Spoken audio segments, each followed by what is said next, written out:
Hi friends, welcome back to my mini vlog. ನಾನಿವತ್ತು ಈವ್ನಿಂಗಿಂದ ವ್ಲಾಗ್ನ ಸ್ಟಾರ್ಟ್ ಮಾಡ್ತಾ ಇದ್ದೀನಿ. ಇವತ್ತು ನಾವೆಲ್ಲರೂ KTCಗೆ ಅಂತ ಬಂದ್ವಿ. ಒಂದು ಚಿಕ್ಕದಾಗಿ ಸೆಲೆಬ್ರೇಷನ್ ಇತ್ತು. ಸೊ ಹಂಗಾಗಿ ಯಾರ್ದು ಏನು ಬರ್ಡೇ ಏನಾಗಿರಲಿಲ್ಲ. ಇವತ್ತು ಹರ್ಷಿತ್ ಅವರು ಯೂಟ್ಯೂಬ್ ಚಾನಲ್ ಸ್ಟಾರ್ಟ್ ಮಾಡಿ 1K ಸಬ್ಸ್ಕ್ರೈಬರ್ಸ್ ಆಗಿತ್ತು. ಸೊ ಹಂಗಾಗಿ ಅವಳಿಗೆ ಸರ್ಪ್ರೈಸ್ ಕೊಡೋಣ ಅಂತ ಅಂದ್ಬಿಟ್ಟು ನಾನು ಮತ್ತು ವಿದ್ಯಾ ಪ್ಲ್ಯಾನ್ ಮಾಡಿಕೊಂಡು ಅವಳನ್ನ ಇಲ್ಲಿ ಕರ್ಕೊಂಬಂದ್ವಿ. ಅವಳಿಗೂ ತುಂಬಾ ಖುಷಿ ಆಯಿತು.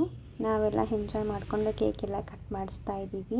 ನೀವು ಯೋಚನೆ ಮಾಡ್ತಾ ಇರ್ಬೋದು, ಏನು 1K ಸಬ್ಸ್ಕ್ರೈಬರ್ಸ್ಗೋಸ್ಕರ ಇಷ್ಟೊಂದು ಸೆಲೆಬ್ರೇಷನ್ ಅಂತ. ಬಟ್ ಅವಳಿಗೆ ಅದಕ್ಕೆ ತುಂಬಾ ಕಷ್ಟಪಟ್ಟಿದ್ದಾಳೆ. ಹಾಗಾಗಿ ಸೆಲೆಬ್ರೇಷನ್ ಮಾಡಿದ್ವಿ, ಮೆಮೊರಿ ಆಗಿರಲಿ ಅನ್ನೋದಕ್ಕೋಸ್ಕರ. ನಾವು ಫುಡ್ಡೆಲ್ಲ ಆರ್ಡರ್ ಮಾಡಿಕೊಂಡು ಎಲ್ಲರೂ ಎಂಜಾಯ್ ಮಾಡಿಕೊಂಡು ತಿಂದ್ಕೊಂಡು ಮಕ್ಕಳನ್ನೆಲ್ಲ ಆಟ ಆಡಿಸ್ಕೊಂಡು ನಾವು ಮನೆಗೆ ಹೊರಟ್ವಿ. ವಿಡಿಯೋ ಯಾರಿಗಾರ ಇಷ್ಟ ಆಗಿರೋ ಲೈಕ್ ಮಾಡಿ, ಕಮೆಂಟ್ ಮಾಡಿ, ಸಬ್ಸ್ಕ್ರೈಬ್ ಮಾಡ್ಕೊಳ್ಳಿ ಪ್ಲೀಸ್. ನನ್ನ ವೀಡಿಯೋನ ಸಬ್ಸ್ಕ್ರೈಬ್ ಮಾಡ್ಕೊಂಡು ನೋಡಿ ಫ್ರೆಂಡ್ಸ್. ಮತ್ತು ನೆಕ್ಸ್ಟ್ ವೀಡಿಯೋದಲ್ಲಿ ಸಿಗ್ತೀನಿ. ಅಲ್ಲಿವರೆಗೂ ಟಾಟಾ, ಬಾಯ್ ಬಾಯ್.